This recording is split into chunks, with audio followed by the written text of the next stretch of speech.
Promulgué le 23 août 2023, le nouveau code minier vient donc répondre à une préoccupation de la société civile car oui, les Maliens aspirent à une bien meilleure gestion des ressources minières. Vous l'aurez compris, le grand rendez-vous pose le débat sur le nouveau code minier qui comprend 209 articles répartis sur 30 chapitres. Et pour éclairer nos lanternes, Advance TV a fait appel à des experts de la question pour nous expliquer ce qui a motivé la révision de l'ancien code qui date de 2019, si je ne m'abuse. Et s'il y a erreur là-dessus, je suis sûre que les invités vont me corriger pour donc évoquer les contours de ce nouveau code. Nous avons Maître Habib Kouné. Vous êtes avocat et spécialiste en droit minier. Bon, j'ai fait assez court. C'est bien cela? C'est bien ça, madame.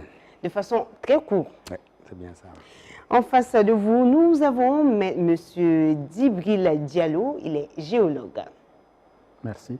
Je suis géologue minier. Géologue minier, la précision est détaillée. Tout à fait.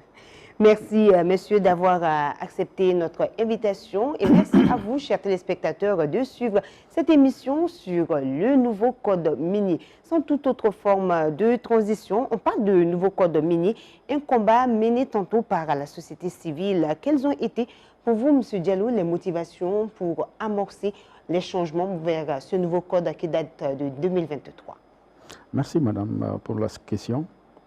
Le code minier, il faudrait savoir c'est quoi d'abord. C'est la législation qui règle tout ce qui est question minière en termes des investissements, en termes de recherche minière, et qui dit la loi par rapport à l'investissement dans le secteur minier, qui dit la loi par rapport aux recherches géologiques au Mali. Je pense que le code minier est venu pour essayer de réguler ce secteur-là.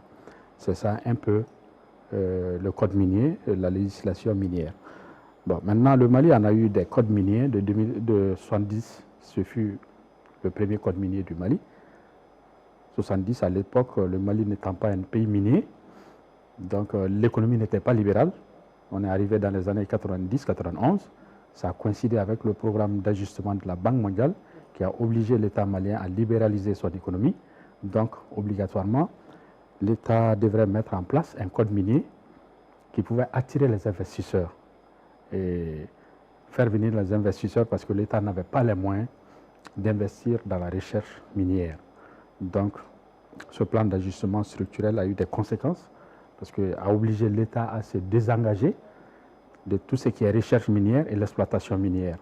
Sinon, à l'époque, l'État avait une société nationale qu'on appelle Sonarem, qui s'occupait de tout ce qui est recherche minière et exploitation minière ici au Mali. Et ce qui avait même abouti à la création, la découverte de la première mine d'or au Mali en 1984. Mais cette mine était 100% pour l'État malien. C'était une mine nationale. Mais maintenant, comme on est venu dans les années 90-91, l'économie est devenue libérale, il fallait faire un code minier qui puisse attirer les investisseurs à venir. Et ce code devrait définir les règles du jeu. Si les investisseurs viennent, quelles sont les conditions dans lesquelles elles peuvent travailler, acquérir un permis minier, développer un permis minier pour l'amener à l'exploitation. Et si ça arrive à l'exploitation, quelle est la part de l'État? Tout ça a été défini dans le code minier de 91. À l'époque, c'était la transition. Donc, il y avait eu quand même quelque chose, des choses qui ont manqué, mais quand même, c'était le premier code. C'était un pas vers la transformation demandée par le secteur. Exactement, c'était le libéralisme de l'économie, donc il fallait faire appel à des investisseurs étrangers. C'est comme ça qu'on a vu des sociétés étrangères, des sociétés minières étrangères venir ici au Mali. Et ça a commencé par la mine de Siama, avec Utah. Après Utah, il y a eu Randgold qui est venu, d'autres sociétés ont emboîté le pas. Donc le Mali, petit à petit, a commencé à attirer les investisseurs. Mais malgré tout ça, il y avait des manques, des insuffisances, on peut le dire ainsi, dans le code minier. Donc, en 1999, il y a eu le troisième code minier. Ensuite, en 2012, il y a eu un autre code minier, c'était le quatrième. En 2013, il y a eu un autre code minier, c'était le cinquième code minier.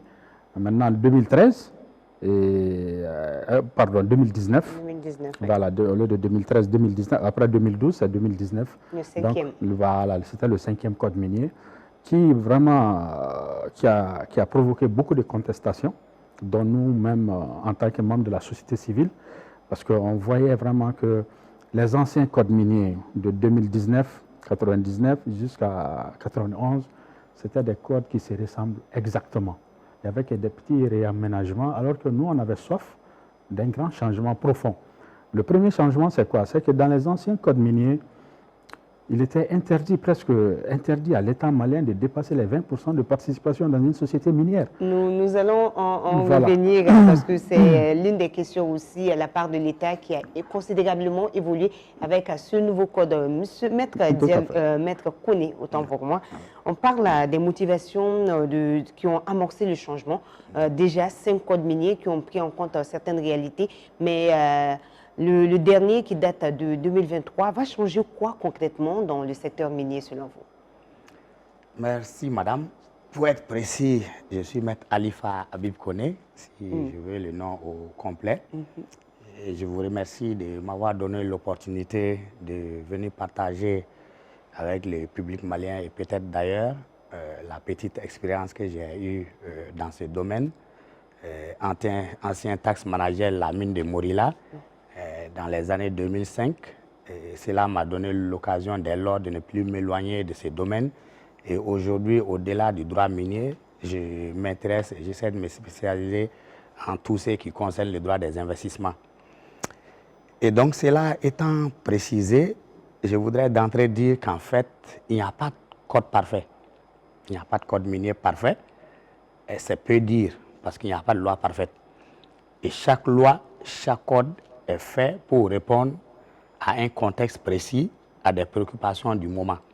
Donc, lorsque nous allons entrer dans les détails, ne soyez pas surpris qu'on parle du bon, du moins bon, de ce qui est perfectible et de ce qui est déjà acquis.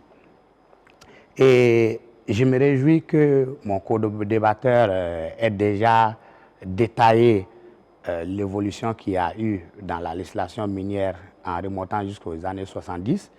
Et c'est à ce niveau qu'il faut expliquer qu'en fait, aujourd'hui, si on fait des choses plus bonnes qu'hier, ce n'est pas forcément que ceux d'hier étaient de mauvaise foi ou qui n'étaient pas avant-gardistes. Et c'est pourquoi d'entrée, j'ai dit, chaque code est fait suivant un contexte. Vous prenez le code de 1991, c'était une innovation. Mais la préoccupation principale du code de 1991, c'était quoi? Attirer les investisseurs. Et à l'époque, on ne peut pas dire que le Mali était un pays minier. C'est vrai que depuis les Kankou Moussa, tout le monde savait qu'il y avait de l'or au Mali. Mais en termes d'industrie minière, c'était encore un embryon. Donc la préoccupation principale, c'était de voir comment attirer les investisseurs au point où on a oublié, ou peut-être il faut dire, au point où on a relégué au second plan quelques garanties qui pouvaient faire en sorte que le peuple malien, que les populations riveraines et tous les autres puissent profiter des retombées de l'exploitation. Mais progressivement, la rupture, vous allez voir, c'est essentiellement à partir du code de 2012, où vous allez voir qu'on va être en phase avec l'évolution mondiale. Hein. On parle de plus en plus de la protection de l'environnement, de la RSE, du développement durable et tous ces concepts. Les nouveaux enjeux du monde. Exactement, tous ces enjeux du moment. Et donc, à l'image de tous les autres codes de la sous-région et même à l'international, de plus en plus, on a commencé à prendre en charge ces préoccupations. Et je regrette un peu aujourd'hui l'absence sur ce plateau de la coalition publique, ce que vous payez, à qui je jette un clin d'œil. La coalition publique, ce que vous payez de la société civile, une des organisations qui a beaucoup fait pour qu'on ait cette évolution-là jusqu'au jour d'aujourd'hui, en rappelant toujours aux autorités, à partir du code de 2012, qu'il fallait toujours prendre en compte les préoccupations des populations riveraines, qu'on appelle génériquement les populations affectées par l'exploitation minière. Et donc, c'est ce qui va amener que, vous allez voir à partir du code de 2012, on va créer des fonds de développement, on va obliger les sociétés minières, lorsque elles veulent déposer leur étude de faisabilité, à adjoindre à cette étude de faisabilité un plan de développement communautaire. Et donc, vous voyez, ma préoccupation, c'est de vous faire la démonstration que c'est une évolution au point où aujourd'hui, on a dépassé tout ça. On est maintenant arrivé à ce qui est plus spécifique, qu'on appelle maintenant le contenu local.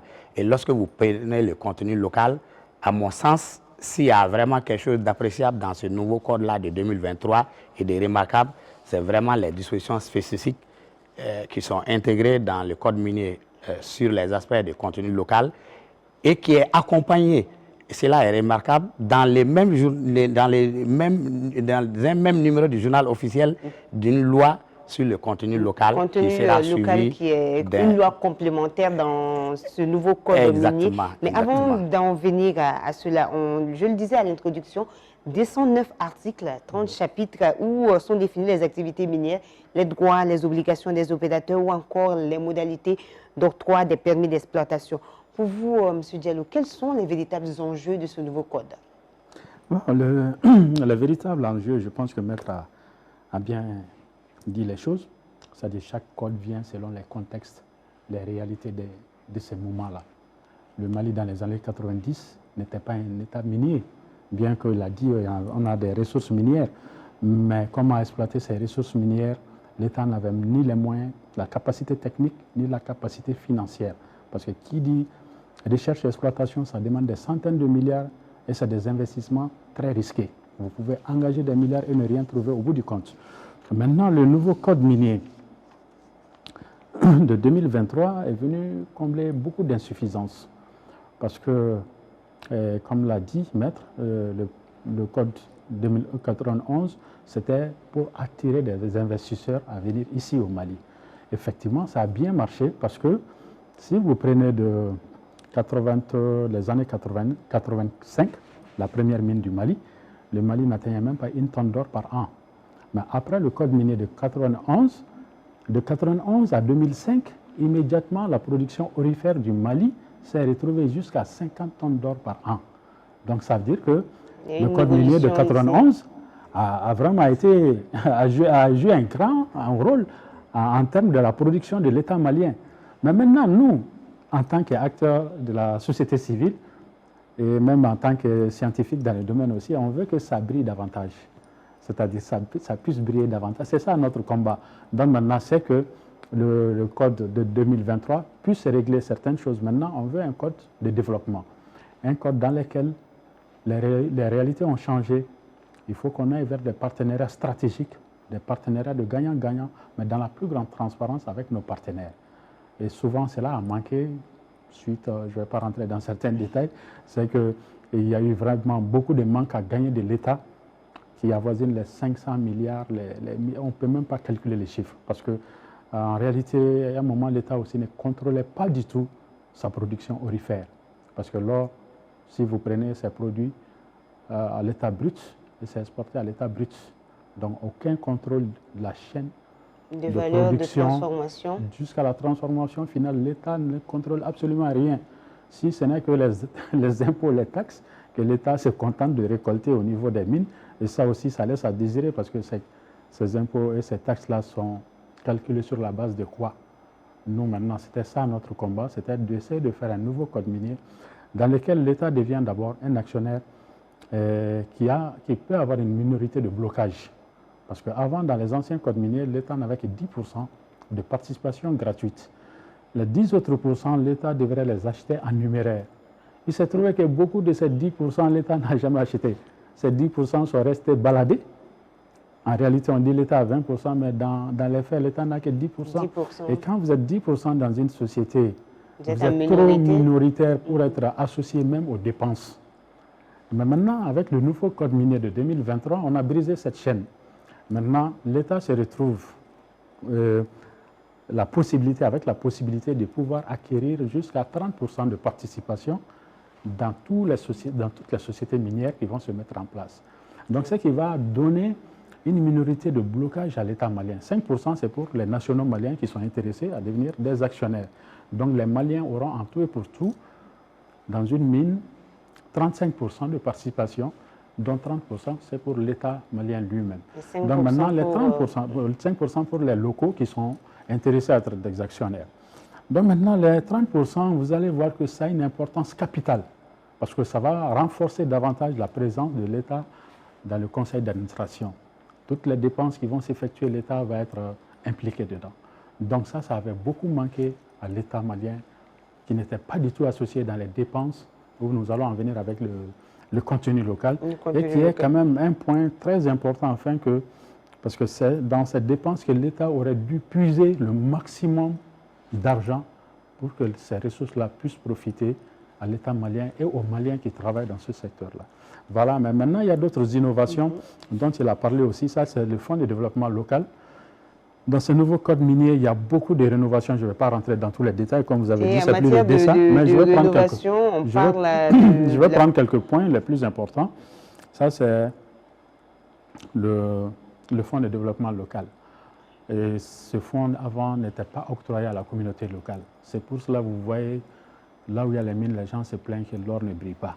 Parce qu'il n'y avait pas un fonds destiné au développement local. Le fonds que les mines payaient, c'était des patentes.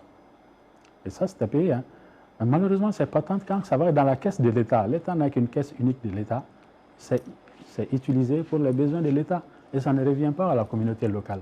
Mais maintenant, pour corriger ces erreurs, on a décidé, dans le nouveau code minier, il a dit le code de développement local, 0,75% du chiffre d'affaires de la société par an est octroyé directement à la mairie où se trouve la mine, la communauté locale.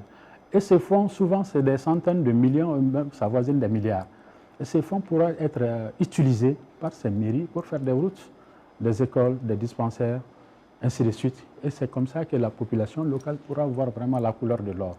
Mais sinon, avant c'était impossible. On va quand même permettre à Maître Kone de réagir, parce qu'il a ébauché la question bien avant qu'on arrive à cette question du contenu local.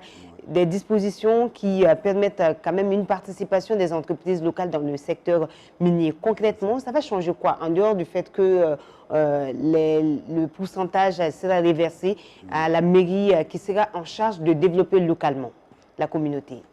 Merci. En fait, il faut faire la distinction entre les fonds de développement local et les dispositifs sur le contenu local.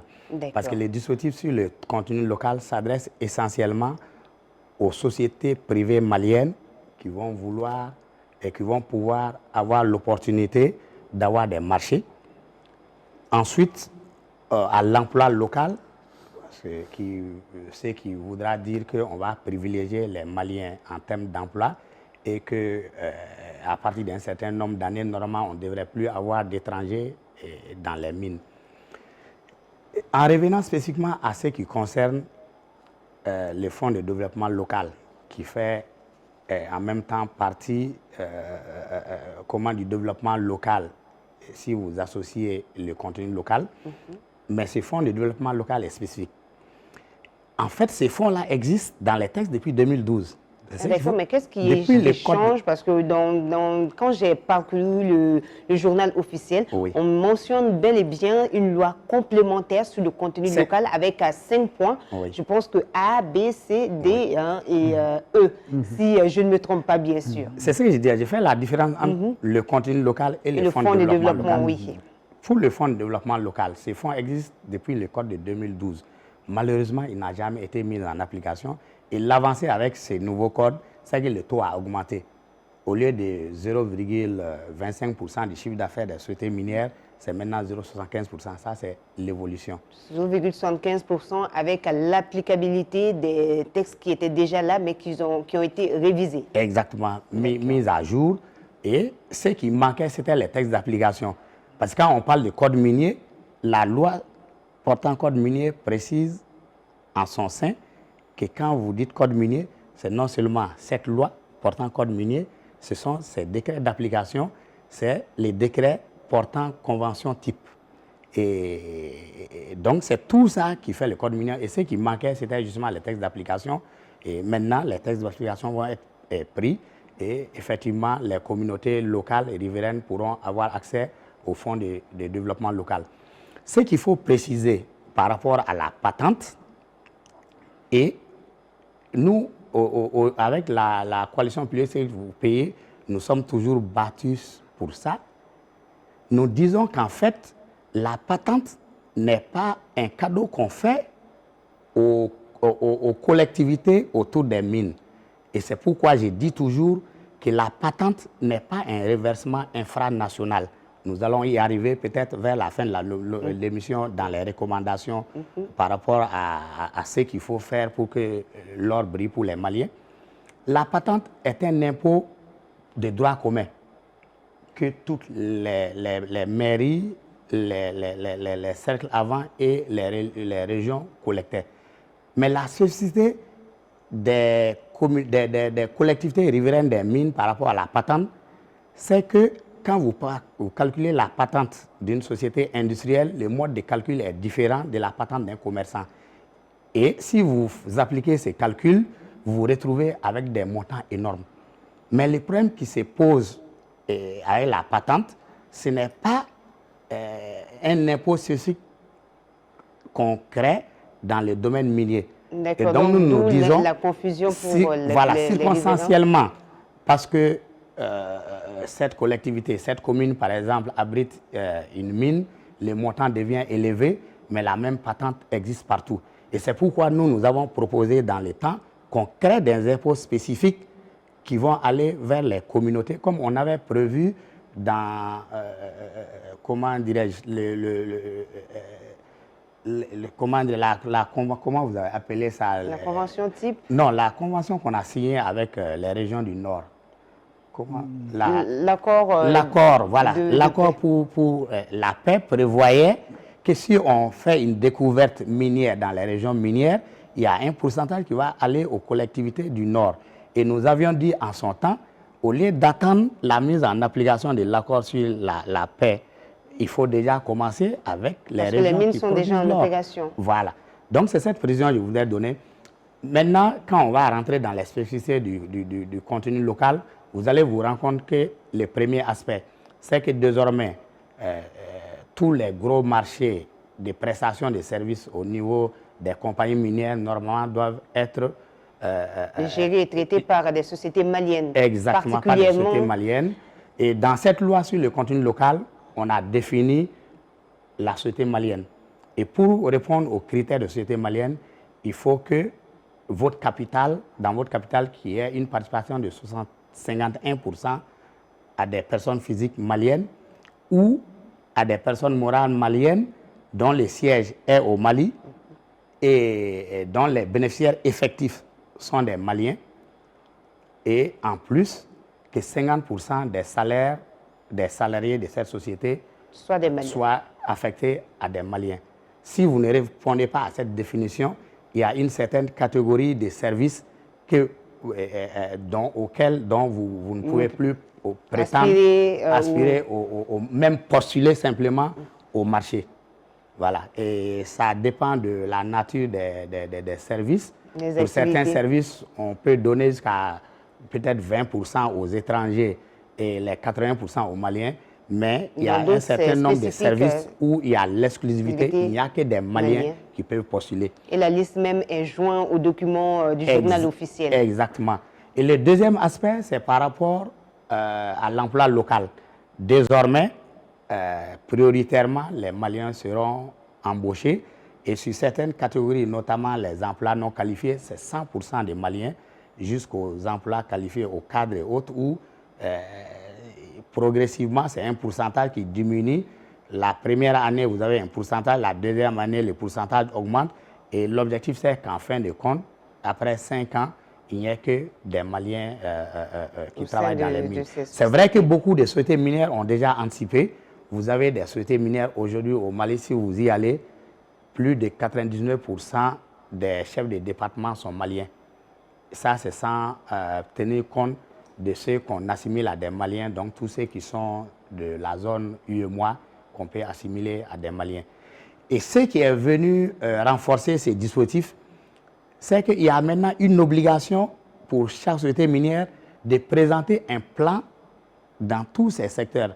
Les plans d'embauche des Maliens, les plans de toute promotion. Transparence, En faire toute la part des transparence. choses, démontrer le quota de Maliens qui doivent être dans ce secteur. Exactement. Non seulement en début d'année, vous proposez un plan et en fin d'année, vous devez déposer un rapport auprès du secrétariat permanent du contenu local qui malheureusement tarde à voir le jour. Je ne sais pas si c'est moi qui suis en retard, mais en fait, les institutions qui doivent accompagner malheureusement cette politique ne suivent pas.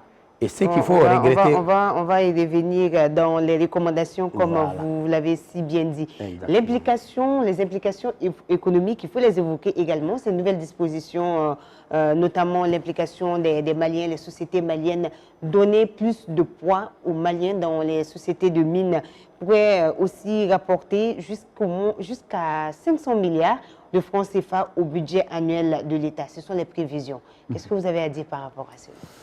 D'accord.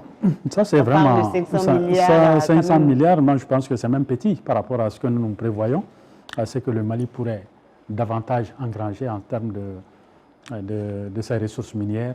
Nous, à notre prévision, si ces ressources-là et que les contrats sont mieux gérés, mieux négociés, avec une bonne applicabilité du contenu local, à mon avis, l'État malien pourra aller jusqu'au-delà de 3 000 à 5 000 milliards par an en termes de l'exploitation de nos ressources minérales. Ce n'est pas seulement que l'or. Bientôt, le Mali va être le premier producteur de lithium en Afrique, et avec la deuxième mine de lithium qui va rentrer en production d'ici la fin de l'année, au début 2026, qui va propulser le Mali comme premier producteur de lithium en Afrique et troisième dans le monde. Donc, les revenus de ces deux grandes mines de lithium qui vont s'ajouter aux mines d'or, à mon avis, si les contrats sont bien négociés, on est au-delà des 500 milliards 3 000 à 5 000 milliards par an. Mais cela n'y va pas sans une bonne stratégie, une bonne politique minière de l'État, d'essayer de voir comment nous pourrons maximiser tout ce que nous pouvons gagner en termes de contenu local. Parce que si vous prenez la dépense, l'ensemble de ces dépenses, les impôts, les taxes, ainsi de suite, c'est des milliards et des milliards que l'État aurait dû vraiment récupérer, mais en toute transparence. Mais avant d'essayer de développer un tout petit peu ça, j'ai 3 points à ajouter par rapport au code minier de 2023, où avant, il y avait, quand les sociétés minières venaient, il y avait une convention type qui était donnée à toutes les sociétés. Maintenant, qui était octroyée depuis la phase de recherche. Maintenant, ça c'est dissocié. Une société, quand elle vient, elle va travailler, on va lui donner d'abord, elle va chercher d'abord une convention de recherche.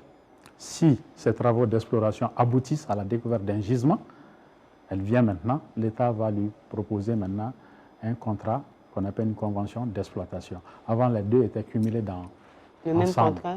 Voilà. Excusez-moi, c'est comme si vous faites le fiançailles et vous voulez faire le mariage le même jour, ça ne peut pas marcher comme ça. Donc, on a essayé de dissocier. Deuxième chose qui est très importante, ça c'est la durée des contrats. Avant, les contrats partaient jusqu'à une durée de 30 ans et l'État octroyait à ces mines. Et tant que ces 30 ans ne sont pas arrivés à échéance, souvent même si vous faites un nouveau code minier, ça ne les frappe pas. Parce ils disent que la loi n'est pas rétroactive. Donc, finalement, c'était un moyen pour eux de s'échapper des nouveaux codes miniers qu'on arrivait à mettre en place. Et maintenant, je pense qu'avec le nouveau code minier de 2023, ça, c'est fini. Désormais, une société minière qui va s'installer et qui va chercher un permis d'exploitation, on lui donne 10 ans.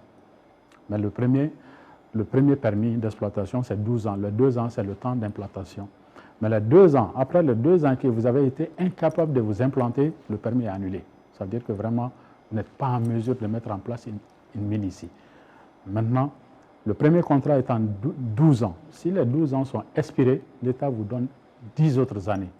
Mais en condition de l'évolution du cours de la substance que vous exploitez aussi.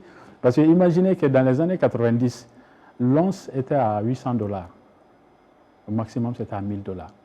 Mais de nos jours, l'once est à $4000.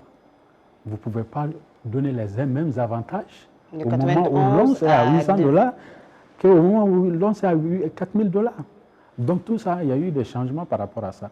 Donc le prix, même la fiscalité évolue en fonction Des du réalités cours du moment. de la substance que vous allez exploiter. Donc tout ça, ce sont des rénovations. Donc le plan de développement communautaire, ça existait avant. Le plan de réhabilitation des expatriés, ça existait avant.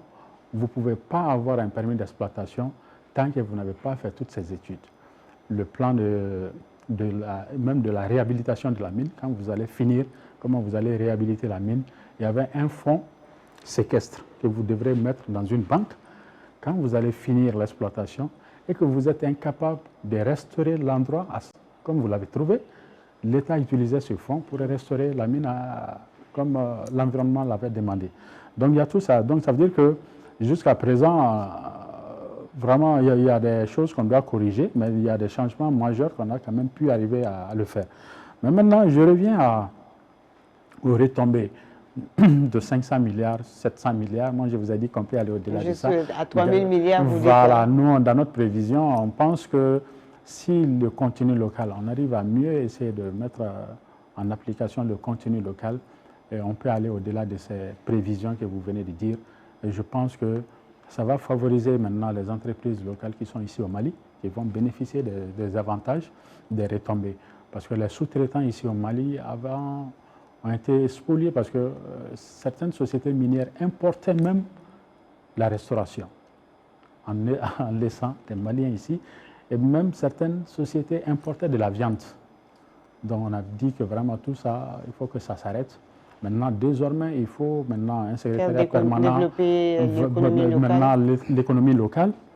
Et les sous-traitants maliens sont favorisés dans le contenu local.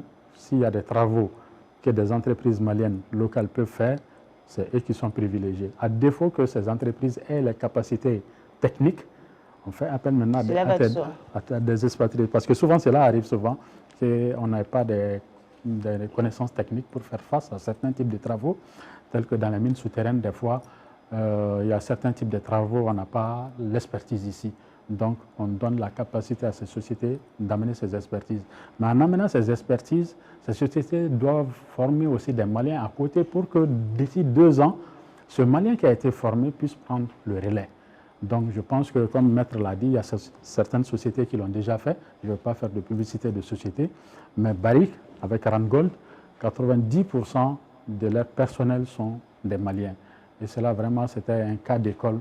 Ça doit servir les autres mines, à savoir qu'il y a des Maliens ici qui ont les connaissances techniques, qui ont la capacité technique de pouvoir répondre à tous ces besoins-là. Les sous-traitants aussi, vraiment, vont être les plus grands gagnants de ce contenu local. Parce que tout ce qui est transport de minerais, comme il l'a si bien dit, il y a certains types de travaux, c'est là aucun étranger ne viendra plus faire ça ici au Mali. Donc avant, on était confronté à ce problème. Une mine, même, je vous ai parlé de la restauration, mais c'était pire que ça.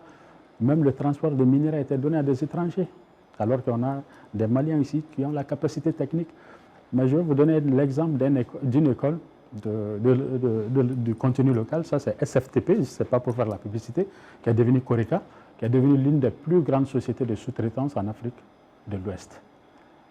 Ils ont eu ça comment? Grâce au contenu local. Avant, le contenu local existait, mais en réalité, il n'y avait pas une bonne visibilité. Une visibilité autour de la en plus, question.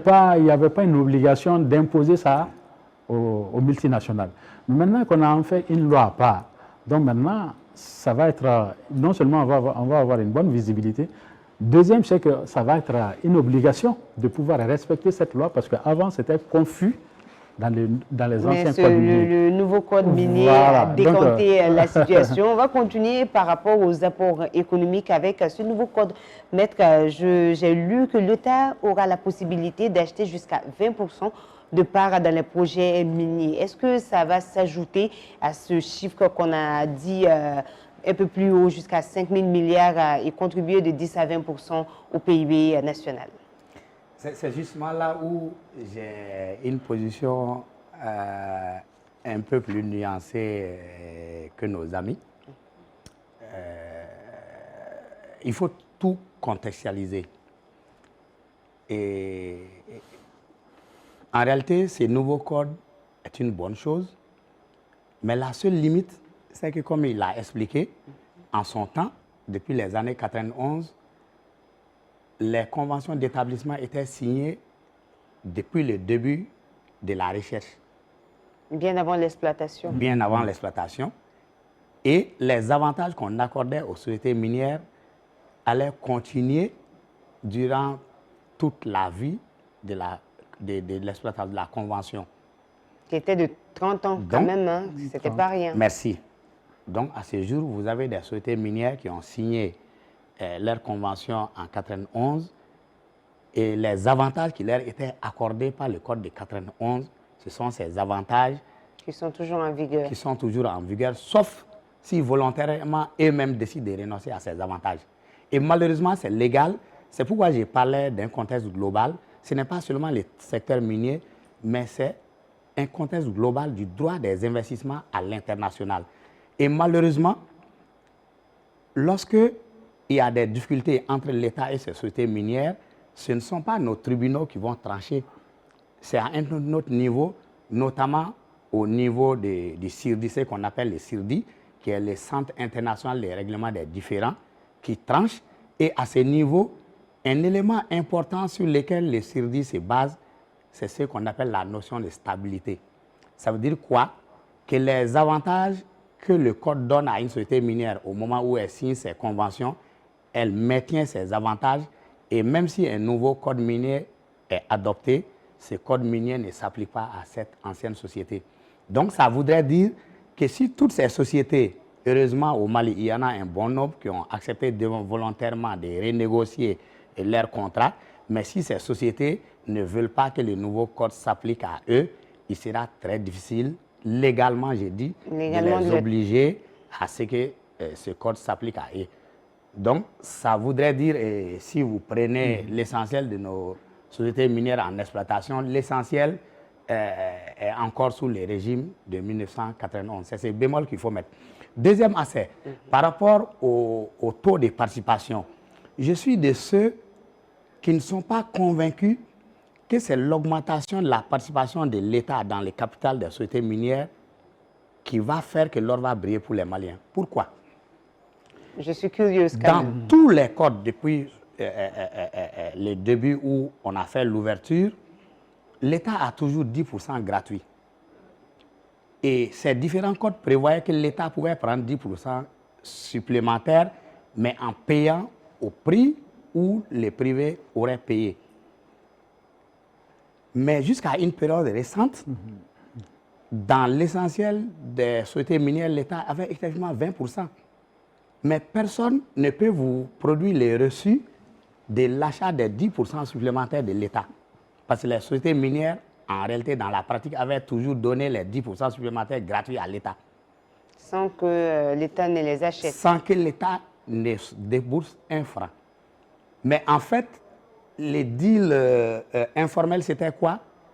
C'est que ces sociétés minières considéraient que c'était l'équivalent des recherches antérieures que l'État avait faites et dont elles avaient bénéficié. Elles ne réclamaient pas, l'État ne disait pas, mais vous prenez l'exemple de Morila, l'État avait 20%, mais l'État n'a jamais déboursé un euro. Et c'est dernièrement, les derniers, notamment Fabula, qu'on a vu qu'on estimait la valeur des 10% supplémentaires. Donc, on nous dit qu'on peut aller jusqu'à 30%. Et si vous prenez la recherche et l'exploitation minière, c'est énormément d'argent. Et l'autre difficulté, c'est quoi? Mon appréhension, c'est en termes de gouvernance. En termes de gouvernance, l'État a toujours très mal géré ces aspects-là. Vous prenez simplement le cas des patentes qui profitaient aux collectivités, notamment aux mairies, aux cercles et aux régions. Donnez-moi, prenez toutes ces régions-là où il y a des sociétés minières, où il y a une petite commune qui par an gagnait au minimum 2 milliards de francs CFA. Mais tous les maires successivement de cette commune sont allés en prison. Mais est-ce que quelque part, ce nouveau code minier ne va pas répondre à ce besoin de transparence? Et justement, c'est là. Il y a en fait un potentiel, mais ce qu'il faut dire, il faut maintenant accompagner ce potentiel d'instruments et d'un bon comportement. Sinon, le potentiel est là, l'État a cette possibilité d'aller prendre les 30%, mais en réalité, moi, je ne vois pas totalement l'État exploiter. On a vu les cas de la Sonarem, vous avez vu les cas de Kalana, comment c'est fini. Et c'est justement pourquoi l'État avait pensé que ce n'était pas efficace, que lui-même exploite. Mais bon, si on me rassure que cette exploitation va se faire de façon transparente et que la bonne gouvernance va accompagner tout cela, et pourquoi pas, ce serait une bonne chose pour le bonheur des Maliens. Avant qu'on y aille avec la question suivante, on va quand même permettre à M. Diallo de réagir sur ce point parce qu'il n'était pas forcément d'accord sur certains aspects. M. Diallo? Oui, il y a certains aspects que je ne suis pas d'accord avec Maître. Ça, c'est le fait que j'ai expliqué le bien fondé d'aller au-delà de 20%, que ça va octroyer, ça va donner une minorité de blocage à l'État, au conseil d'administration. Mais maintenant, la façon de gérer la gouvernance, ça c'est une autre question à part. Si l'État n'a pas eu les moyens d'assumer ses responsabilités, à mon avis, ça c'est autre chose. Mais quand même, le code minier lui a donné tout le droit de pouvoir s'assumer. Parce qu'avant, le code minier ne donnait pas ce droit à l'État. Le code minier limitait l'État, la participation de l'État qu'à 20%. Mais comme il a si bien dit, que je l'avais déjà expliqué, même les 20%, les 10% que l'État devrait acheter en numéraire, mais l'État ne l'a jamais acheté dans beaucoup de ces mines-là. Donc, moi je pense que le code minier permet de mettre l'État en bonne position de force, en bonne position de négociation. Mais maintenant, quant aux hommes qui doivent aller défendre les intérêts de l'État, ça c'est une autre question à part, ça c'est la gouvernance. Qui est-ce qu'il faut mettre là-bas? Est-ce que les gens qu'on délègue pour aller défendre les intérêts de l'État dans ces multinationales, est-ce que c'est des gens qui ont la capacité intellectuelle de pouvoir défendre l'intérêt de l'État dans toutes ces grandes mines? C'est pour cela, nous, à un moment donné, on avait dit qu'il faut créer une société de l'État qui va gérer l'ensemble des actions de l'État dans toutes ces sociétés-là. Au lieu d'avoir une gestion... Au lieu d'avoir une gestion dispersée, 10% là-bas, 20% par là, à mon avis, ce n'est pas efficace. Moi, je l'ai vu dans pas mal de pays où on crée une agence nationale de gestion du fonds minier de l'État. En Côte d'Ivoire, par exemple, c'est le cas. C'est cette société qui va gérer l'ensemble des actions de l'État dans toutes ces grandes mines. Et maintenant, cette société va même être côté bourse. Quand l'État aura besoin de centaines de milliards, c'est cette société qui va lever les fonds pour les donner à l'État. Parce que cette société est déjà garantie sur le plan international. Moi, je crois que c'est des stratégies. La question que j'ai posée à Maître, c'est la même question que je souhaiterais vous poser aussi. Est-ce que ces insuffisances que vous venez d'évoquer, parce qu'on a déjà eu 6 codes qui sont déjà passés, nous sommes pratiquement au 7e, hein, corrigez-moi si je me trompe. C'est 6e. Le 6e, le 6e, il y a déjà 5 qui sont déjà passés. Le 5e, c'était le code de 2019. Le 6e qui est actuellement en vigueur, promulgué le 23 août 2023. Ce nouveau code va-t-il permettre la transparence demandée par la société civile qui a déjà amorcé le pas, par les experts en matière de droit minier, mais aussi par vous, acteurs qui se trouvent dans ce domaine depuis plusieurs années? Moi, je pense que non, le code minier ne va pas permettre une transparence, mais va donner quand même un certain poids à l'État au niveau de ces sociétés, comment gérer ces ressources. Mais maintenant, quant à la transparence, ça c'est les audits miniers. L'audit minier, le dernier audit minier, c'est nous qui l'avons demandé en tant que membre de la société civile. Le Mali de l'indépendance, en nos jours, n'a jamais audité ses mines. Est-ce que ça, c'est la faute à qui? Est-ce qu'un pays a interdit à l'État malien de faire l'audit sur ses mines? Non. Si vous voulez avoir une transparence, moi, je vous ai donné le cas d'une société, une agence nationale, qui pouvait gérer l'ensemble des fonds de l'État, des biens de l'État dans la société, qui pouvait être une très grande société de l'État. Mais maintenant, ça c'est la gestion, la bonne gouvernance. Mais maintenant, quand on va aller vers la transparence, il faut mettre des mécanismes sur place. Ces mécanismes-là, on doit savoir combien de quantité de minerais a été extraites par semaine, par mois et par an. Mais l'État n'a aucun contrôle de ça. Mais comment vous pouvez avoir une transparence si vous n'avez aucun contrôle, un mécanisme de contrôle, de même du minerai qui a été extrait? Mais maintenant, qu'est-ce qu'il faut faire? Merci, il faut auditer. C'est à ça j'allais en venir. Qu'est-ce qu'il faut faire? Nous sommes. Mais maintenant, je vais clôturer avec la transparence. Pour avoir une bonne transparence, à mon avis, il faudrait mettre un système d'audit qui va auditer les mines chaque 6 mois ou chaque 1 année maximum. Le mieux, c'est 6 mois, chaque 6 mois, 2 fois par an, toutes les mines du Mali, afin de savoir réellement combien ces mines font extraire, combien de minerais, quelle est la teneur du minerai. Et si le minerai est extrait, mais maintenant est extrait, comment est commercialisé, à quel prix, à quel coût. Tant qu'on n'a pas un mécanisme de contrôle de tout ça, il n'y aura pas de transparence. Hein. Ça, je vous le dis. Hein. Voilà. Et ça, c'est une question d'homme. Nous sommes toujours dans les recommandations. Nous sommes malheureusement pris par le temps. Mais on va quand même vous permettre deux dernières réactions sur ces questions. En matière de recommandations, déjà 5 codes qui sont déjà passés. Maintenant, que faut-il pour que ce nouveau code puisse permettre aux Maliens de bénéficier des ressources minières? Vous l'avez dit, pour que l'or puisse briller davantage pour les Maliens. Merci. Je voudrais quand même compléter par rapport au dispositif de transparence. Dans ce nouveau code, par exemple, il est prévu que désormais, les conventions sont signées en Conseil des ministres. Alors que vous prenez, par exemple, innovation quand même qui est majeure. Voilà, les permis d'exploitation étaient signés simplement par le Premier ministre, mais maintenant, il va être signé en Conseil des ministres et on suppose que ça va amener plus de transparence et même de publicité. Et il est prévu aussi que toutes les conventions d'établissement, y compris les annexes, seront désormais publiées sur le portail du ministère des Mines. Donc, tous les Maliens normalement devraient pouvoir accéder aux conventions d'établissement et aux annexes. Et donc, ce sont des dispositifs de transparence. Et on pourra toujours améliorer. Et pour que l'or brille pour les Maliens, j'ai toujours dit, l'or a toujours brillé pour les Maliens, mais il pourra davantage briller pour les Maliens. Vous ne pouvez pas dire, quand vous avez un Madani Diallo, des gens comme les Hilaire Diarra, des gens comme les Mahamadou Samaké, qui font la fierté du Mali dans tous les pays miniers. Vous ne pouvez pas dire que l'or ne brille pas pour les Maliens. Parce qu'il ne faut pas oublier que cet aspect aussi est important. Aujourd'hui, vous avez un niveau d'expertise au Mali tel que ce pays est pratiquement inégalable en termes d'expertise dans les domaines miniers. Vous prenez tous nos pays voisins, personne sur cette matière ne peut rivaliser avec les Maliens en termes de compétences dans ce domaine. Ça, c'est un très bon aspect.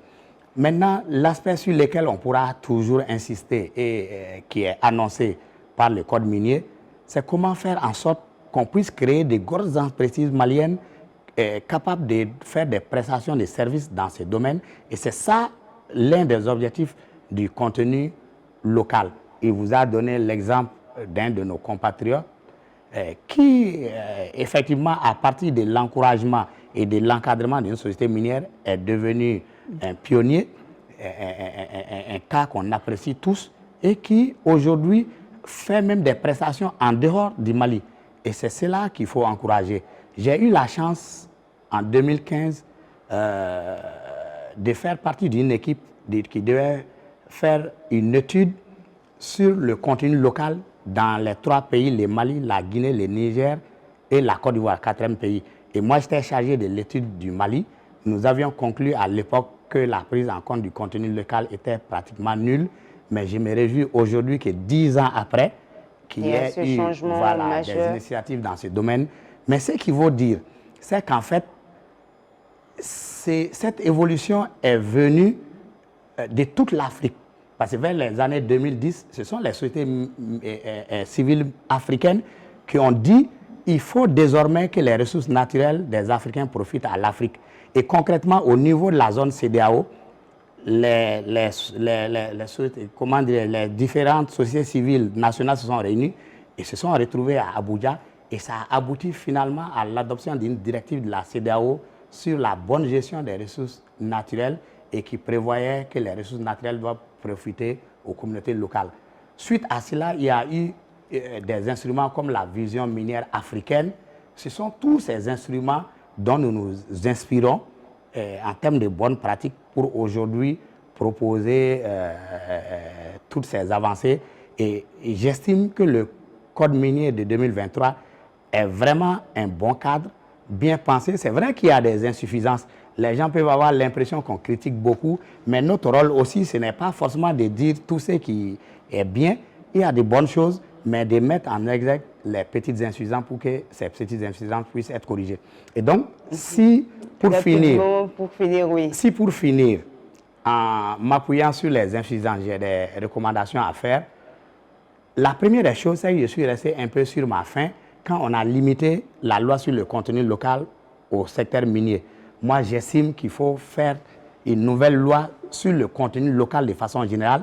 Si vous êtes une société de téléphonie, vous venez au Mali, cette loi sur le contenu local va s'imposer à vous en termes de transfert de technologies et tout le reste. Donc, première des choses, il faut élargir la loi sur le contenu local en ne la limitant pas au secteur minier. Deuxième des choses, rapidement, oui. Il faut aller vers les collectivités locales, créer des impôts infranationaux. L'État collecte et dit, c'est vrai que dans les secteurs miniers que j'ai collecté, mais puisque c'est vous qui êtes touché par l'exploitation, on vous les donne. La patente n'est pas un reversement infranational, parce que c'est un impôt de droit commun. Il faut créer des nouveaux impôts en dehors des fonds de développement local, à mon avis, qui vont servir pour que quand vous respirez la poussière, en fin de compte. Et en fait, ce qu'il faut se dire, c'est que les sociétés minières ne sont pas opposées à cela, parce qu'au niveau international, avec les concepts de RSE, les principes volontaires de la sécurité et du respect des droits de l'homme, toutes les sociétés minières ont intérêt pour avoir une licence sociale, si elles sont cotées en bourse, à ce qu'elles développent le local et que l'environnement ne soit pas affecté ou mettre en place des politiques pour prendre soin de la communauté. Une bonne image. Et je me réjouis quand même qu'aujourd'hui, par rapport à la réhabilitation, il y a un fonds qui est créé et l'avancée principale, c'est que ces fonds-là, quand vous êtes en train d'exploiter, vous logez ces fonds. Maintenant, aujourd'hui, c'est dans une banque malienne qu'il faut le faire. Et donc, en fin de compte, vous allez réhabiliter et les gens sont en train d'avancer. La réhabilitation se fait désormais même au fur et à mesure. Donc c'est vraiment vous dire que l'or peut encore briller pour les Maliens. Le nouveau code est une opportunité qui nous appartient d'accompagner et d'améliorer progressivement. Alors une petite dernière phrase avant qu'on ne boucle, hein, c'est toujours par rapport à ce nouveau code. En quelques mots, en une minute, s'il vous plaît, qu'est-ce qu'il y a lieu d'améliorer ou est-ce que ça a pris en compte tous les contours du problème? Bon, ce code minier, c'est d'abord, comme l'a dit Maître, ça vient dans un contexte de la géopolitique, tout le monde en sait. Il faut certaines ressources aujourd'hui, c'est des ressources stratégiques. L'or est une ressource minérale stratégique pour le Mali, comme le lithium. Donc, à mon avis, ce code minier vient mettre l'État dans une certaine position de force à négocier avec les partenaires de gagnant-gagnant dans la plus grande transparence. Voilà ce que moi je peux dire par rapport aux avantages de ce code. Mais pour mieux en faire usage, parce que ça sent le goût de la nationalisation. Moi j'ai été interpellé, certains me disent, mais Diallo, vous voulez finalement nationaliser nos mines ou quoi? Et j'ai dit non, dans tous les pays au monde, ce partenariat existe. Il faut savoir négocier ses intérêts. Un État doit savoir négocier ses intérêts à travers des partenariats gagnant-gagnant dans la plus grande transparence. À mon avis, ce code minier est venu pour mettre vraiment l'État dans une certaine position de force dans sa négociation avec les multinationales. C'est ce que moi je peux dire par rapport à ça. Merci beaucoup, Monsieur Djibril Diallo, géologue minier. Merci d'avoir accepté l'invitation. En face de vous, nous avons Maître Alpha Habib Kone. Vous êtes avocat et spécialiste en droit minier. Merci, monsieur. Merci à vous, chers téléspectateurs, chers internautes, d'avoir suivi ce numéro du grand rendez-vous posé sur le nouveau code minier qui, je rappelle, a été promulgué le 23 août 2023 pour dire que l'or malien doit briller davantage pour les Maliens. Sur ce, excellente fin de soirée à toutes et à tous.